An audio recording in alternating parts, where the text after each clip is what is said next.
আজকে যে ভ্যাকেন্সিটা বেরিয়েছে শুধুমাত্র এই পোস্টে আবেদন করার জন্য শুধুমাত্র মহিলারা এখানে আবেদন করতে পারবে। শুধুমাত্র ইন্টারভিউর মাধ্যমে তোমাদেরকে প্যারালিগ্যাল ভলেন্টিয়ার পদে তোমাদেরকে নিয়োগ করা হবে। তোমাদের কিন্তু কিছু এক্সাম হবে না, তোমরা মিনিমাম মাধ্যমিক উচ্চ মাধ্যমিক পাশে তোমরা এখানে আবেদন করতে পারবে। চলো শুরু করছি এই ভিডিওর মাধ্যমে, ভিডিওটি সম্পূর্ণ দেখো।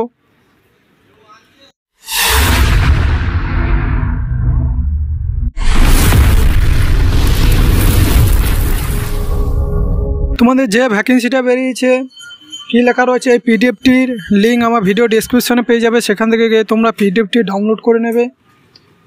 Office of the district legal service authority দক্ষিণ দিনাজপুর অ্যাট বালুরঘাট। তাহলে তোমাদের ডিস্ট্রিক্ট লিগ্যাল সার্ভিস তোমাদের প্যারালিগ্যাল ভলেন্টিয়ার পদে তোমাদেরকে নিয়োগ করা হবে। শুধুমাত্র এখানে মহিলারা আবেদন করতে পারবে।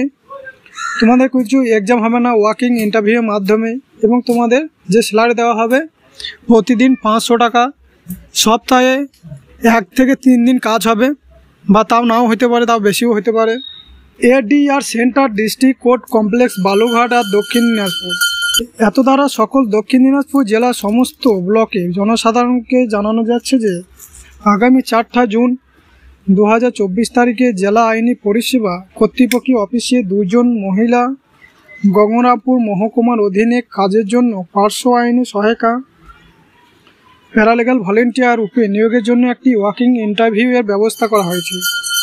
তাহলে তোমাদেরকে কিন্তু 4 তারিখে জুনের 4 তারিখে তোমাদের ইন্টারভিউ হবে। শুধুমাত্র ইন্টারভিউয়ের মাধ্যমে তোমাদেরকে নিয়োগ করা হবে। 2 জন মহিলা তোমাদের শূন্যপদ রয়েছে। এটা তোমার গঙ্গরামপুর মহকুমার আন্ডারে তোমাদেরকে নিয়োগ করা হচ্ছে। ওই দিন নিম্নলিখিত শর্ত পূরণকারী প্রার্থীগণকে প্রয়োজনীয় নথিপত্র সহ জেলা আইনি পরিষেবা কর্তৃপক্ষ অফিসে উপস্থিত হওয়ার জন্য অনুরোধ করা হচ্ছে। তাহলে তোমাকে সেখানে গিয়ে, যেখানে ইন্টারভিউ হবে সেখানে গিয়ে তোমরা সমস্ত ডকুমেন্ট, কোয়ালিফিকেশন সার্টিফিকেট তোমরা নিয়ে যাবে। তারপর কি বলা রয়েছে এখানে, এটা কোনো চাকরি নয় বা পরবর্তীতে কখন সেইরূপ কোনো আশা নেই। ইহা একটি জাতীয় আইনি পরিষেবা কর্তৃপক্ষের অন্তর্ভুক্ত আইন বিষয়ক সমাজ সেবকমূলক কাজ, যা নির্ধারিত সময়সূচির বাইরেও করতে হতে পারে। সপ্তাহে 1 থেকে 3 দিন কাজ থাকতে পারে, অথবা তার কম বেশিও হতে পারে। তাহলে তোমরা এখানে অন্য কাজ বাদেও তোমরা এখানে কাজটি করতে পারবে। সপ্তাহে 1 থেকে 3 দিন কাজ হবে, বা কমও হতে পারে, তা বেশিও হতে পারে। তাই যারা সেবামূলক কাজের জন্য স্বেচ্ছায় সন্ধানে আগ্রহী শুধুমাত্র তারাই যোগাযোগ করো। শুধুমাত্র মহিলা প্রার্থীরা এখানে আবেদন করতে পারবে। প্রার্থীর বয়স কত থাকতে হবে? তোমাদের বয়স কিন্তু থাকতে হবে 18 থেকে নিম্নতম, তোমাদের ঊর্ধ্বসীমা বয়স বলা নেই। তোমার বয়স যদি 18 বছর শুরু হয়ে থাকে তাহলে তোমরা এই পোস্টে আবেদন করতে পারবে।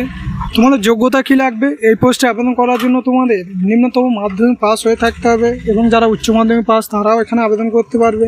তার সাথে ইম্পর্টেন্ট মানে দক্ষিণ দিনাজপুর জেলা বা স্থায়ী বাসিন্দা হতে হবে, তাহলে তোমরা এখানে আবেদন করতে পারবে। তাহলে সব ডিস্ট্রিক্ট থেকে তোমরা এখানে আবেদন করতে পারবে না, যারা দক্ষিণ দিনাজপুর জেলার স্থায়ী বাসিন্দা তারা এখানে আবেদন করতে পারবে। তোমাদের ইন্টারভিউ যেটা হবে জেলা আইনি পরিষেবা কর্তৃপক্ষের অফিস, জেলা আদালত চত্বর, বালুরঘাট, দক্ষিণ দিনাজপুর, এই অ্যাড্রেসে গিয়ে তোমাদেরকে যেতে হবে। সেখানে তোমাদের ইন্টারভিউ নেওয়া হবে, এবং ইন্টারভিউ তারিখ, কী কী ডকুমেন্ট তোমাদেরকে নিয়ে যেতে হবে সমস্ত কিছু তোমাদের আলোচনা করছি। ইন্টারভিউর তারিখ তোমাদের 4 জুন সোমবার। তোমাদের সময় সকাল 11টা। সঙ্গে কী কী নিয়ে আসতে হবে? জীবন বৃত্তান্ত, বায়োডাটা, বয়সের প্রমাণপত্র, শিক্ষাগত যোগ্যতা প্রমাণপত্র, এবং তোমাকে স্থায়ী বাসিন্দা প্রমাণপত্র, কাউন্সিলর অথবা পঞ্চায়েত প্রধানের কাছে একটারও তার সার্টিফিকেট নেবে, একটা রঙিন ছবি, সব নথিপত্র একসাথে তোমাকে জেরক্স কপি করে অ্যাসিস্টেড করে তোমাকে জমা দিতে হবে। তোমাকে বেতন কত দেবে দেখো, প্রতিদিন তোমাদেরকে 500 টাকা করে বেতন দেওয়া হবে, দৈনিক কাজ থাকবে না। তাহলে তোমাদেরকে প্যারালিগ্যাল ভলেন্টিয়ার পদে তোমাদেরকে নিয়োগ করা হচ্ছে পার্শ্ব আইনি সহায়িকা পদে। তাহলে যারা দক্ষিণ দিনাজপুর বালুরঘাটে জেলার অন্তর্গত তারা এখানে আবেদন করতে পারবে, শুধুমাত্র মহিলা। এবং এই ছিল আজকে ভিডিওটি ভালো লাগলে চ্যানেলটিকে সাবস্ক্রাইব করে দেবে প্রতিনিয়ত সরকারি জবের আপডেট এবং প্রিপারেশন নেওয়ার জন্য।